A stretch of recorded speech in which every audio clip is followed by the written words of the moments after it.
Hey guys, it's Alyssa, and today I'm going to talk about my agoraphobia, how I found out about it, what I take for it now, how it's diagnosed, stuff like that, early warning signs. So if you are interested in the video, please keep watching, and I'm gonna go right into my agoraphobia. So I noticed that I kind of had social anxiety, and that's what I chalked it up to be when I was younger. At, I would say 8th grade to 9th grade, I noticed it was severe and it started getting bad to where, like, going to school was hard. I was constantly skipping, or I would have to walk down the school hallways with headphones in my ears because I was super paranoid that people were thinking negative thoughts about me, which, in school, a lot of people either are or they just really don't care. And I think it was the latter. I think people just didn't care, but being different and all that, and being in a southern school, it kind of, instilled it like further into my mind that people weren't as accepting. So I kind of had, that in my mind, plus just the fear of people and being around people, like a lot of people. Now, anyone confused, let me clarify. I think the literal definition of agoraphobia is something like the fear of places where people congregate. And this is kind of confusing. A lot of people say, isn't that claustrophobia? Which, no, it's not claustrophobia. I'm fine in a small space, but put some people in that space that I don't know and I'm not comfortable with, I'm probably not gonna be like super fine. I'll be fine now that I'm on medication, but I won't be like ecstatic about it. I'll be nervous still. I'll like be quiet, just like, yeah, like shy, but like before I was on medication, it would literally be like fearful, like not showing it, but just clamming up and kind of seeming standoffish, which I think is a reason why a lot of people did not like me in high school and towards the end of middle school, because I was kind of standoffish, but in a way that like people just scared me, so I just didn't dissociate with people I didn't know. So yeah, high school was rough because of it, but I think it was more of a social anxiety. So in high school, I went to the doctor. I went to the doctor for my depression and my anxiety because I would get panic attacks frequently. I don't get as many now, now that I'm on the medication, but like it was like pretty common for me to get panic attacks when things started to go rough. Quitting one of my jobs, I had a panic attack where I passed out. In school, I'd have panic attacks before going to school or before going to sleep to go to school, just because school freaked me out so much. But yeah, I've had a history of panic attacks and stuff, and the doctor was like, well, we need to put you on some citalopram, which is what I'm on now. But the first time I was like 16, 17, they put me on citalopram and some other type of medicine for birth control. These either didn't mix or they're too high doses. They made me nauseous, puke. I stopped taking everything together because I honestly felt like I was getting worse and I was losing weight and stuff. And of course, those who have been watching my channel, you see that I have recovered from bulimia and all that. So not eating because you're nauseous is not really good for recovering bulimic. So it like kind of made me relapse and things like that. So I stopped taking it for 3 years, and then I got into one of the jobs I wanted so much, and that was to do hair. I avoided it for years simply because I'm not 100% confident in myself, and who wants someone cutting their hair that isn't confident? And then 2, people scare me, and you add lack of confidence, not because I'm bad, but because I'm scared of people.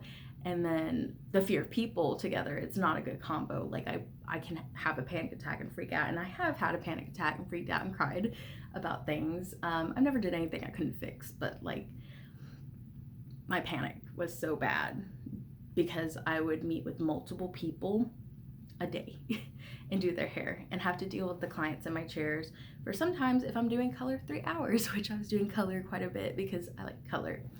So yeah, it was hard on the agoraphobia and stuff, and this was before I was diagnosed, so I quit that job because I was literally panicking every day at that point. And I went to the doctor because of it, because I really wanted to do that job. And I'm bummed out and still bummed, like I was bummed out and I'm still bummed out that I quit that job because I was so scared. But like literally, like I had to prioritize my mental health and my well-being. And if I didn't go to the doctor, I don't know where I'd be right now, because it was rough. But anyway, I go to the doctor and I tell him everything. I'm like, my anxiety is so bad. And I explained to him like what's all going on, like how I'm scared of the public, like I'm scared of like going places where there's a lot of people, like Walmart, which happened to be where the salon was located. So people would be coming into Walmart, getting a haircut, leaving, and then mass amount of people, plus with the pandemic and me being scared to be close to people. All of that wrapped into one, just my breaking point. But anyway, he surveyed me and he's like, well, you know what that's called, right? And I was like, social anxiety, because I've heard other doctors call it social anxiety. And he's like, no, you have agoraphobia because you avoid people and you stay home and you cancel plans and things like that. And I was like, makes sense. So he prescribed me citalopram again. I'm on 20 milligrams a tablet. I take a tablet every night. I don't know if it makes you drowsy or anything like that. He just told me to take the medication at night. I think it's something like you're not supposed to take it on an empty stomach or something. So he thought it was kind of close to dinner or whatever. I don't know. So I've been on that less than 4 months, about 3.5, I would say. And it's helped a lot. Honestly, to anyone with agoraphobia, it is manageable. I was pretty severe at a certain point, like my breaking point, before I went to go get help. And I'm on citalopram, I'm doing good. I'm about to go out and get another job beginning of January. I gave myself a really long break just because of everything going on, and I'm in a position where I'm living with my family. Like I can not work for a while. I'm blessed enough to not have to work during the pandemic, which sadly isn't the case for everyone. But yeah. Now, warning signs, I would say I knew kind of that there's something wrong when I was younger, but obviously you don't have the words for it. I think one of the warning signs is just honestly being like so scared in groups of people that you either clam up and you don't say anything, you're like to yourself and reserved and stuff, super shy, you physically can't bring yourself to like speak at certain times, or the thought of presentations in school scares you like an unreasonably amount. Like it's okay to be like a little bit scared, that's average. Fear is like in everyone, and fear of scrutiny, fear of your peers, that's in everyone, but it's like to the max. Like it's like take that knob and turn it up like all the way, like break that knob off, and that's where you're at. And it's where you're on the verge of tears because you have to go up and do a 5-minute presentation, and then you speed through it in half the time because you are scared. So it's that, it's it's disassociating, and big groups of people, like zoning out. It's speed walking in Walmart to go get something in the back of the store, and like practically running without running because you don't want people to judge you, because you're scared of people and you're scared to start up a conversation, and checking out and then leaving if you're by yourself. It's feeling like you need to bring a person to Walmart to like kind of like be with you, but then getting nervous because that person's walking too slow and you want to go fast or you want to leave. It's like fight or flight is always on, but it's always flight. And at least that's how it is for me. I know different people can clam up, they can just freeze, stuff like that, panic attacks. And I do get panic attacks, but I've done kind of good about like not getting them in public. I've cried in public before because of it, if it's so severe. Things like Black Friday, things like after Christmas, big sales, Candle Day at Bath and Body Works. I it's not like I cry every time like something like that happens, but this is like stuff I super avoid. I avoid answering the door when pizza comes. I'm like, can someone just get it?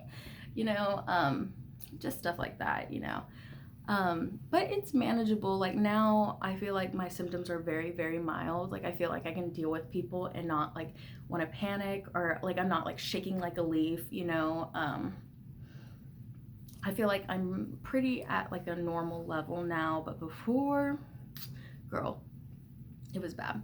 So just know, if you have agoraphobia, you're not alone. A lot of people are recently finding out that they have agoraphobia, and I like to say one of the factors of that is people are starting to talk about that more. So people are like, before people were labeled as shut-ins. It's like, no, I leave my house just like very little, like as little as possible, and I leave my house really quick, and then I come back. But I think a lot of people are feeling more like open to talking about it lately. I know Anthony Padilla, I don't know how many months ago, he did an interview with Agoraphobics during the quarantine, and a lot of people started learning like, oh my gosh, maybe I have agoraphobia. And that was a little bit after I think I got diagnosed, or maybe it was either after or a little bit before I got diagnosed. But I didn't even like I watched the video, and my sister was like, I think you're agoraphobic. And I was like, yeah, right. I just have social anxiety and I'm a spaz. But yeah, what can you do?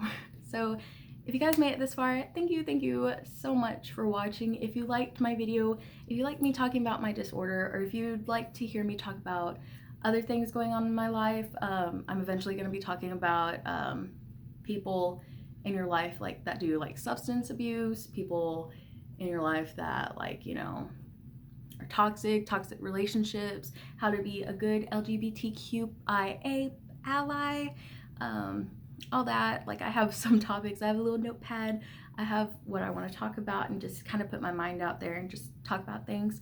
So if any of that sounds interesting to you, if hair color or anything like that sounds interesting to you, please subscribe, please leave a comment down below. We can be friends, we can talk, all that jazz. So yeah. Thank you guys.